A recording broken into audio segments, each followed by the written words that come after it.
anak kami kembali ke Yang Maha Kuasa, udah nunggu ayah ibunya di surga. Maaf kalau sampai ada terlontar kalimat begini, pintar ya, cepet lahir ya. Wah, ini kalimat kita itu adalah doa. Logika energi seperti itu. Cepet lahir ya. Akhirnya terjadilah.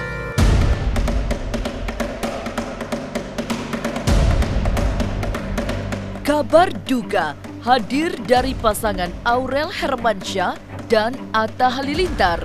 Secara mengejutkan, Aurel baru saja mengalami keguguran. Lewat unggahan di akun media sosial, Aurel dan Atta pun mencurahkan kesedihan atas kehilangan calon anak pertama yang sangat dinanti itu. Kehilangan calon buah hati menjadi pukulan yang berat bagi Aurel dan Atta yang memang sejak awal menikah sudah sangat menantikannya. Kehamilan tentu begitu ditunggu bagi sebagian besar pasangan yang baru menikah. Sebagian masyarakat menyebut kehamilan adalah masa peralihan dari alam gaib menuju alam nyata. Tak heran jika banyak mitos mistis dan pantangan yang kerap menyertainya. Dalam beberapa kasus, pantangan yang dilanggar mendatangkan malapetaka. Lantas, apa saja mitos mistis pantangan serta adab bagi ibu hamil dan suami yang istrinya sedang hamil? Jangan dulu berlalu, masih akan ada banyak keganjilan terjadi di sini. Dan jangan lupa subscribe, like, share, dan komen agar tak ada yang terasa ganjil di sekitar Anda.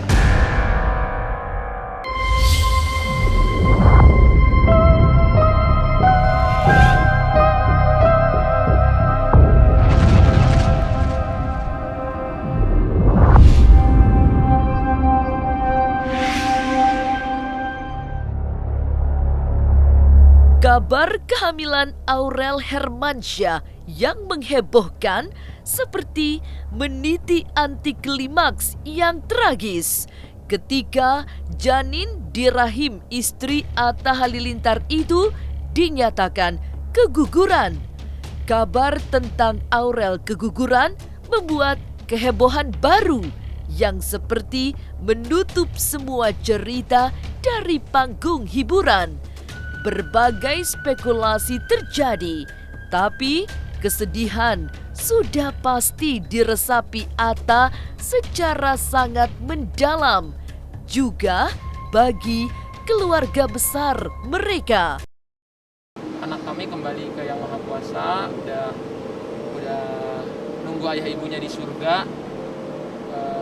Semoga jadi penolong ibu ayahnya lah di akhirat. Itu hiburan buat kami. Lemes banget, sakit segala macam.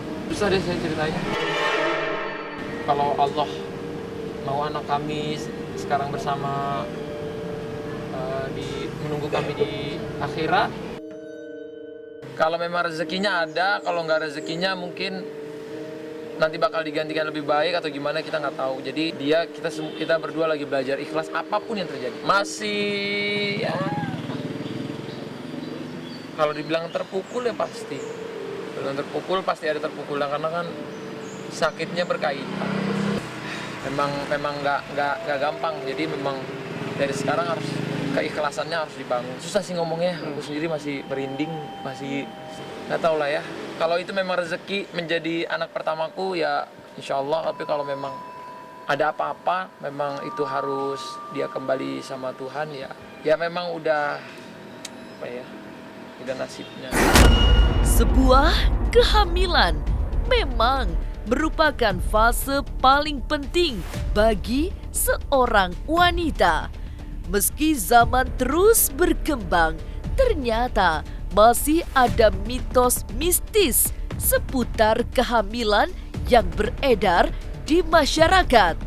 Menurut Ki Cokro Santri Tunggal, seorang praktisi budaya dan ahli metafisika, bagi suami mendampingi pasangannya yang sedang berbadan dua juga menjadi episode genting karena banyak sekali pantangan yang harus ditinggalkan, termasuk mengucapkan kalimat spontan agar bayi di dalam rahim sang istri cepat lahir. Sebab kalimat itu seperti memberi mantra agar jabang bayi yang belum saatnya lahir menjadi cepat lahir. Maaf kalau sampai ada terlontar kalimat begini.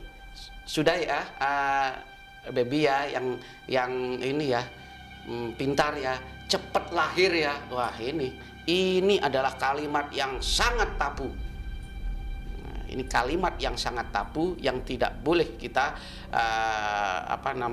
perdengarkan. Walaupun memang mungkin kita refleks tidak paham dan sebagainya. Apalagi kalau diulang-ulang, jangan sampai. Karena sama dengan cepat lahir ya. Cepat lahir itu masih subjektif. Konotasinya itu masih panjang kemana-mana. Bisa cepat lahir, tapi kalau tidak punya kehidupan bagaimana? Kalimat kita itu adalah doa. Kalimat itu adalah rangkaian kata yang di dalam rangkaian kata itu ada bunyi, ada vokal, dan dalam vokal kalimat atau kata-kata itu ada sumber energi, dan energi bergerak sesuai dengan pemikiran saat itu. Logika energi seperti itu. Cepat lahir ya. Gelombang alam ini mengafirmasi, mengirimkan energi pula. Akhirnya terjadilah yang seperti dihujahkan, seperti kalimat yang dikeluarkan. Maka naudzubillahi min dzalik, jangan sampai hal-hal seperti ini terjadi. Pantangan terbesar yang selalu diingatkan secara terus-menerus adalah mengumbar kabar kehamilan, apalagi jika usia janin masih sangat muda. Para leluhur yang mengatur kearifan lokal ini meyakini bahwa janin yang belum genap 3 bulan masih rentan tergores mara bahaya, sehingga harus terus dirahasiakan. Di usia yang belum matang, belum sampai 3 bulan, itu pamali atau tidak dibenarkan untuk terlalu euforia. Boleh benar kita bersyukur kepada Allah, bersyukur kepada khalayak, berbagi kebahagiaan kepada keluarga kita, bahwasanya kita pasangan ini akan menimang momongan lah, katakanlah menyongsong momongan.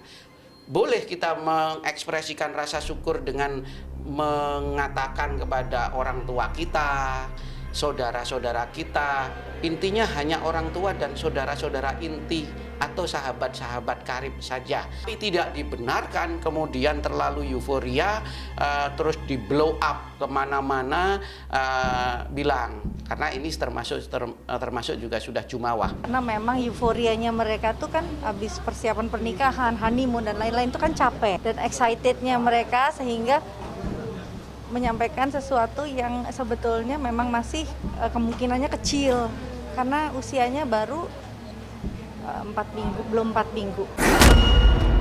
Hamil muda bagi seorang wanita adalah masa-masa krusial yang harus dijaga, sebab banyak energi negatif yang bisa mempengaruhi perkembangan janin. Tapi apa saja mitos mistis pantangan yang harus dihindari wanita hamil? Jangan kemana-mana, tetap subscribe, like, share, dan komen agar tak ada yang terasa ganjil di sekitar Anda.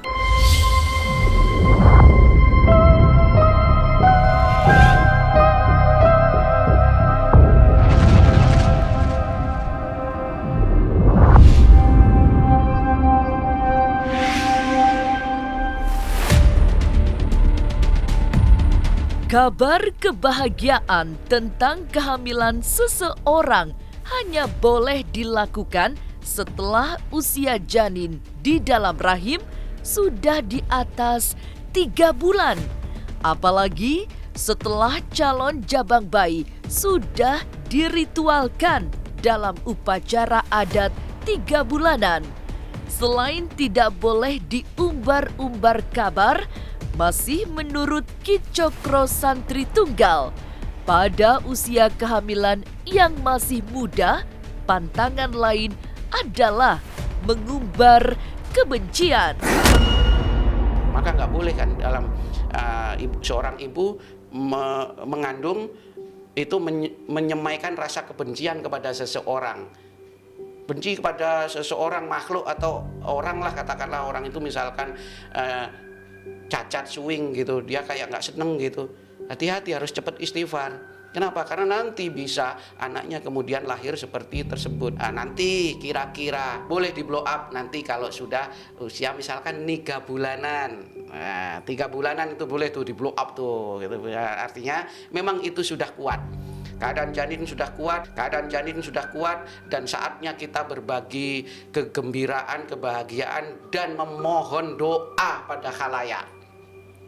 Maka akan semakin kuat. Silahkan di dalam adat, beberapa adat di Nusantara ini juga ada 3 bulanan, ada nanti 7 bulanan, kan gitu ya. Nah, Iya memang, dan dokter juga minta anak-anak untuk menyerahkan kepada Tuhan, dan juga sebaik-baiknya setelah 12 minggu baru boleh penyampaiannya, karena range-nya untuk 1 ke 12 minggu itu masih 50-50 kansnya gitu.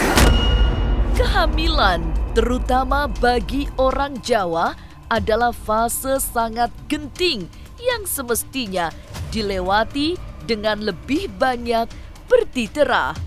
Ini bisa dianggap sebagai bekal doa untuk calon jabang bayi sehingga kelak mampu tampil dengan hidup sejahtera. Selain itu, sejumlah pantangan telah pula disiapkan untuk ibu hamil. Salah satu yang populer adalah larangan makan di depan pintu. tidak boleh makan di depan pintu, menikmati makanan di depan pintu. Nah, memang ini kelihatannya mitos, tetapi ada syarat attitude yang diajarkan. Selain juga kurang pantas seorang calon ibu yang baik makan di depan pintu, maka takutnya secara energi akan menghantarkan akhlak yang kurang baik itu nanti juga tersalur kepada calon janin atau calon bayinya. Karena secara logika energi pula memang di depan pintu itu sering ada semacam residual energi, pertukaran energi antara energi negatif dengan energi positif. Nah, itu yang sering menjadikan nanti kurang baik di perkembangan janinnya. Bagi seorang ayah yang sedang menunggu kelahiran bayinya, sejumlah pantangan sudah digariskan untuk tidak dilanggar. Salah satunya, tidak boleh berlaku jumawa, mudah terbakar emosi, serta melukai makhluk hidup bahkan sampai mati. Adalah pantangan terbesar yang sering diabaikan oleh para pria yang pasangannya sedang berbadan dua. Di balik perilaku ini ada makna mendalam yang lebih mudah ditinggalkan. Ada lagi pantangan yang berlaku bagi seorang ayah. Tidak boleh mudah membunuh yang tanpa alasan, atau bersikap keji yang tanpa alasan, itu bersikap sarkasme, bersikap sadis tanpa alasan, apapun keadaannya. Misalkan ada ayahnya ada semut gitu aja, semut aja. Ingat bahwasanya semut itu juga makhluk makhluk Tuhan yang berhak untuk hidup bahagia walaupun hanya semut terus kita begitu saja. Ya alangkah baiknya kita tetap refleks, boleh refleks untuk ya tadi itu biar kita tidak sakit dan sebagainya, kita ambil, kita taruh begitu, seperti itu boleh. Maka kalau orang-orang Pulau Jawa biasanya Astagfirullahaladzim, amit-amit, jabang bayi lanang wedok. Nah, itu seperti itu. Itu jangan dianggap sebagai mitos. Lalu, apa saja pesan spiritual yang disampaikan Gus Cokro menurut budaya untuk wanita hamil? Jangan kemana-mana, tetap subscribe, like, share, dan komen agar tak ada yang terasa ganjil di sekitar Anda.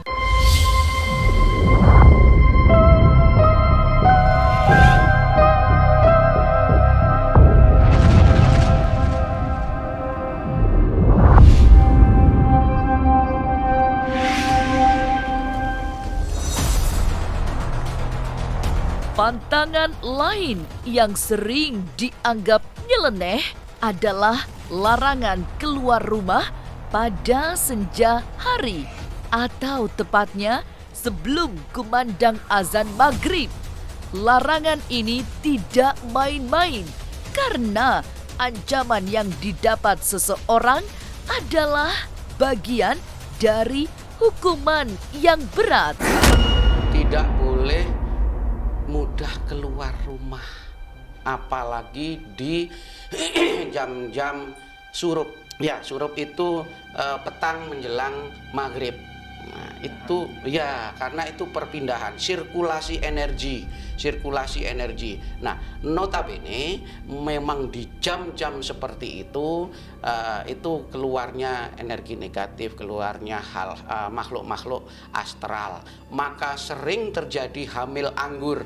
Hamil anggur itu apa ya istilahnya orang daerah lah ya, kehamilan yang di usia belum matang tahu-tahu di USG hilang. Nah, ini kenapa bisa saja ada campur tangan energi negatif yang tidak diindahkan tadi gitu ya. Dia keluar surup, dia keluar di jam-jam yang menjadi pamali kalau kata orang Sunda, pantangan itu tetap diterjang tanpa ada kepentingan khusus. Dalam kasus keguguran yang menimpa Aurel, Gus Cokro hanya berpesan untuk menjaga kehati-hatian apabila nanti hamil lagi. Peristiwa yang sudah terjadi adalah pelajaran sangat penting agar tidak terjadi lagi di kemudian hari.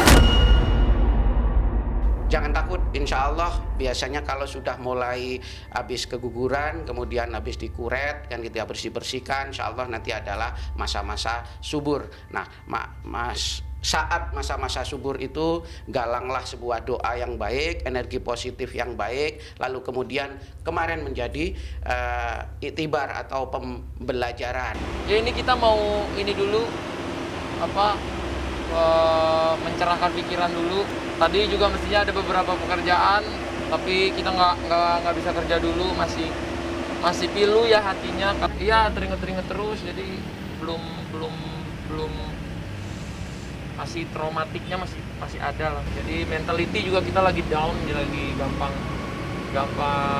istilahnya habis luka, jadi masih mentality kita berdua itu kayak nggak mau bahas dulu, jadi kayak ya udah ini kita ikhlas, banyak berdoa, banyak bertasbih, berzikir gitu aja. Hamil adalah fase sangat penting bagi seorang wanita. Secara spiritual, sebuah kehamilan juga menyimbolkan sebuah lagu batin yang penuh dengan godaan. Ini yang membuat orang-orang tua di masa lalu menciptakan banyak pantangan yang tidak boleh dilanggar wanita hamil atau suami yang istrinya sedang berbadan dua.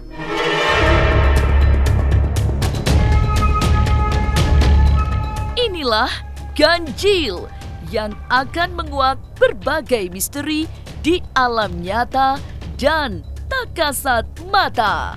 Sampai jumpa pada episode selanjutnya dengan kisah-kisah ganjil setiap hari Senin, Kamis, dan Jumat pukul 5 sore. Tapi sebelumnya, jangan lupa subscribe, like, share, dan komen agar tak ada yang terasa ganjil di sekitar Anda.